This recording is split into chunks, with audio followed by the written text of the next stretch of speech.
वफाकी वज़ीर मनसूबा बंदी एहसन इकबाल पार्लियामेंट हाउस के बाहर मीडिया से गुफ्तगू कर रहे थे। आपने बराह रास्त मुलाहिज़ा फरमाई। उनका ये कहना था कि ज़राअत पर इस बजट पर ख़ास तौर पर तवज्जो दी गई है। इस नए बजट में अमीर तबके को शामिल किया गया है ताकि गरीब आदमी का बोझ जो है वो बांटा जा सके और उसको कम करना ही मकसूद है। नौजवानों को खास तौर पर इस बजट में टारगेट किया गया है। हुकूमत मौशी इस्तेहकाम और आवाम को रिलीफ देने के लिए पुरज़्म है, ऐसा कहना है एहसन इकबाल का, जो इससे कुछ देर कबल मीडिया से बातचीत कर रहे थे। उनका ये कहना था कि सी पैक को तेज़ी के साथ आगे बढ़ाया जाएगा। इंफॉर्मेशन टेक्नोलॉजी की बेहतरी के लिए भी इकदाम उठाए गए हैं इस बजट में, और गरीब तरीन अजला के लिए 40 अरब रुपए का फंड रखा गया है। और सर्वे के जरिए ये देखा जाएगा कि वफाक किस तरह से इन अजला की मदद कर सकती है ताकि वो दीगर अजला के मुकाबले में आ सकें।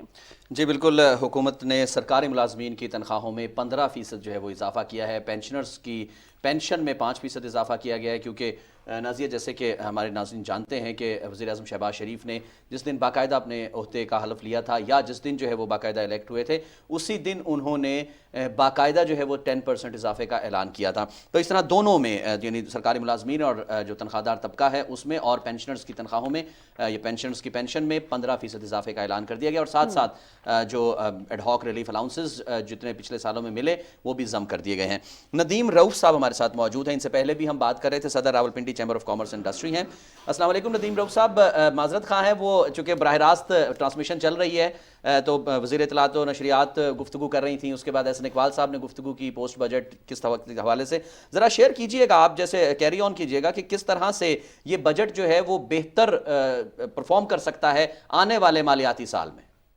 जी थैंक यू वेरी मच। जी मैं जिस तरह मैं बात कर रहा था कि इन मुश्किल हालात में इससे अच्छी बजट जो वो नहीं दिया जा सकता था। हमने भी जितनी भी प्रपोजल्स दी थी उसमें से काफ़ी हद तक बिजनेस कम्युनिटी जो दी थी वो इसको कंसिडर किया गवर्नमेंट ने, खासतौर पे फार्मा के रॉ मटेरियल से रिलेटेड, प्लस आपका जो अल्टरनेट एनर्जी है सोलर पे जो रिलीज दिया गया वो है।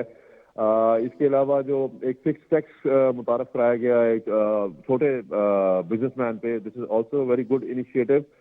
इसके अलावा आपका पेंशन फंड जो उनसे 530 अरब रुपए का बनाया गया है, ये पहली दफा ऐसा इनिशिएटिव लिया गया है, क्योंकि पूरी दुनिया में ये पेंशन फंड बनाया जाता है, बस पाकिस्तान में नहीं था। बट ये अच्छे कुछ है, और खास तौर पे जो 40,000 से कम सैलरी के लोग हैं उनको 2,000 रुपये महाना, और जिसमें कि बेनजीर इनकम सपोर्ट प्रोग्राम जो कि पहले 250 अरब था उसको बढ़ा के 364 अरब कर दिया गया है। तो ये डेफिनेटली एक अच्छा, खास तौर पर जो गरीब तबका है उसके लिए एक अच्छी इनिशिएटिव है। और हम देख रहे हैं कि जी नो डाउट अहदाफ बहुत मुश्किल है जो रिलीज दिए गए हैं, वो इन हालात में इतने आसान नहीं है।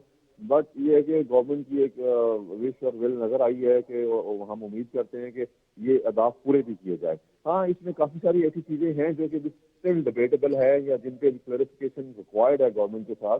इसमें खासतौर पर जो प्रॉपर्टी टैक्स, प्रॉपर्टी के ऊपर इन्होंने 5% एक वैल्यू के ऊपर 1% टैक्स लगाया है। ये एक तरह का डबल टैक्सेशन की तरफ चीज जाती नजर आ रही है, जो कि अभी डिबेटेबल है, और गवर्नमेंट से हम इसकी डेफिनेटली मांगेंगे मजीद क्लैरिफिकेशन कि जी इसको किस तरह आप इसको देख रहे हैं, क्योंकि अभी चूंकि चीजें आई हैं सामने सारी, अभी बहस होगी इस पे हमारी तरफ से भी, और इसमें डिटेल से इन डेप्थ देखा जाएगा, तो वो चीजें उम्मीद है कि वो बेहतरी की तरफ जाएंगी। तो इसमें नदीम साहब खास तौर पे ये बात की गई कि जो टैक्सेस हैं उनकी लीकेज को रोका जाएगा। इससे पहले भी गवर्नमेंट इस पे तवज्जो देती रही है, और खास तौर पे आज मुफ्ती इस्माइल साहब ने ये बात कही कि जो टैक्सेस हैं उनकी लीकेज को रोका जाएगा ताकि जो इकोनॉमी है, जो मौशी सूरत हाल है, वो बेहतरी की जानिब जा सके। इस हवाले से बताइएगा कुछ। जी जी बिल्कुल। इसकी जो हमने तो हमेशा ये बात की है कि आपको टैक्स नेट बढ़ाने की बात की है कि 3 मिलियन टोटल आपका टैक्स पेयर है इस वक्त, उसको बढ़ाया जाए। और इसमें जो लीकेज और जो नॉन टैक्स पेयर है उस पर थोड़ा सा इन्होंने और मजीद थोड़ा सा बोझ डाला, जो कि जरूरी है, ताकि वो एक जो डिफ्रेंसिएशन है टैक्स पेयर और नॉन टैक्स पेयर पे वो बड़ी वाज़ेह होनी चाहिए, ताकि मैक्सिमम लोग उसमें उस ब्रैकेट में आए, टैक्स पेयर की ब्रैकेट में आए। तो ये चीजें जो लीकेजेस हैं इनको कंट्रोल करने के लिए जो इकदाम दिए गए हैं वो अच्छे हैं। दूसरा और काफी सारी चीजें हैं जो इसमें इन्होंने अच्छे पॉजिटिव चीजें सामने लेके आए हैं।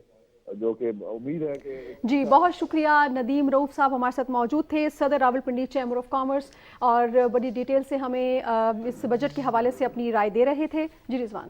جی بالکل ایسا ہی ہے، اور وفاقی بجٹ اچھا سب لوگ یہ کہتے ہوئے نظر آ رہے ہیں، اور یہ ایسے اسمیل بھی کیا جا رہا تھا کہ یہ بجٹ جو ہے وہ بہت مشکل ہوگا، خاص طور پہ سرکاری ملازمین بہت ساری اپریہنشنز اور ریزرویشنز کا شکار تھے کہ پتہ نہیں بڑھتی ہے تنخواہ نہیں بڑھتی ہے، بہت برے حالات ہیں، اور اس میں کوئی شک نہیں ہے کہ مالیاتی طور پر جو ہے بہت برے حالات ہیں۔ یہی وجہ، کوشش یہی کی گئی تھی اپنے جو موجودہ حکومت ہے اس نے اپنے ارلی ٹینیور میں کہ کسی بھی طرح سے حکومت جو ہے وہ اضافی بوجھ نہ ڈالے عوام پر، لیکن بہرحال آئی ایم ایف کے جو معاہدے پچھلی حکومت کے تھے، عمران خان کی حکومت کے، ان کو بہرحال جو ہے وہ آنر کرنا تھا، آگے لے کر چلنا تھا۔ رضوان عارف ہمارے نمائندے ہیں، انہوں نے ہمیں جوائن کیا ہے سینٹ میں بھی۔ ناظرین آپ کو بتا دیں کہ جو مالی سال 2022-23 کا فائنانس بل ہے وہ وزیر خزانہ مفتاح اسماعیل نے پیش کر دیا ہے۔ مناظر ہم نے براہ راست بھی آپ سے شیئر کیے، اب ان سے معلوم کرتے ہیں کہ اب کس طرح سے یہ لے کر آگے چلا جائے گا۔ رضوان عارف ذرا شیئر کیجئے گا، سینٹ میں بھی مالیاتی فائنانس بل جو ہے وہ 2022-23 کا وہ پیش کر دیا گیا ہے مفتاح اسماعیل کی طرف سے۔ سینٹ کا اجلاس جو ہے وہ چیئرمین سینٹ صادق سنجرانی کی صدارت پہ جو ہے وہ یہاں پر پارلیمنٹ ہاؤس میں ہوا، اور اس میں وزیر خزانہ مفتاح اسماعیل نے جو مالی سال کا جو بل ہے 2022-23 وہ جو ہے سینٹ میں اس کی کاپی جو ہے وہ پیش کر دی گئی ہے۔ جو چیئرمین سینٹ ہیں صادق سنجرانی، انہوں نے جو پارلیمانی لیڈرز ہیں ان سے جو ہے وہ بجٹ پر جو اس حوالے سے جو بحث کرنی ہے اس حوالے سے ناموں کی جو ہے وہ لسٹ جو ہے وہ فہرست طلب کر لی ہے۔ اس کے علاوہ جو بھی یہاں پر جو سفارشات جو ہیں وہ سینٹ کی جانب سے مرتب کی جائیں گی، وہ اس کے بعد قومی اسمبلی میں جو ہے وہ پیش کی جائیں گی، جن کو الٹیمیٹلی بجٹ کا جو ہے وہ حصہ بنایا جائے گا۔ جی بہت شکریہ رضوان عارف، ہمارے نمائندے سینٹ کے حوالے سے ہمیں آگاہ کر رہے تھے کہ باقاعدہ نام جو ہے وہ پارلیمانی لیڈرز کے باقاعدہ مانگ لیے گئے ہیں صادق سنجرانی کی طرف سے کہ جنہوں نے بولنا ہے۔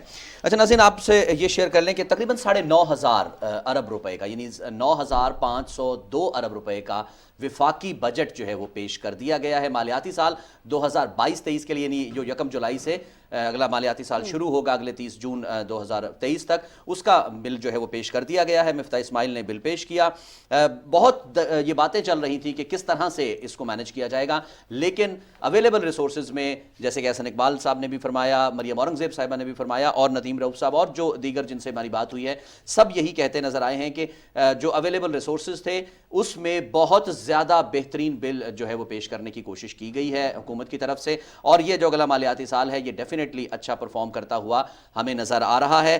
15% اضافہ کیا گیا سرکاری ملازمین کی تنخواہوں میں، اور جو ایڈ ہاک ریلیف الاؤنسز ہیں جو پچھلے سالوں میں دیے گئے وہ بھی مرج کر دیے گئے ہیں۔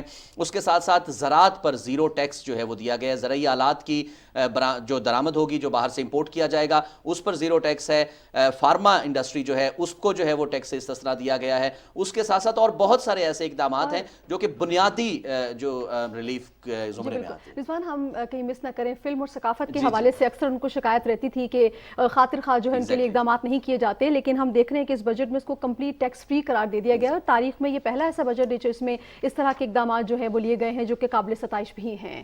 ناظرین بجٹ پیش کر دیا گیا ہے، بجٹ ٹرانسمیشن بھی ہم نے آپ سے شیئر کی، آپ ہمارے ساتھ رہے، آپ کا بہت شکریہ۔ ایک مختصر بریک اور اس کے بعد علاقائی خبریں آپ سے شیئر کی جائیں گی۔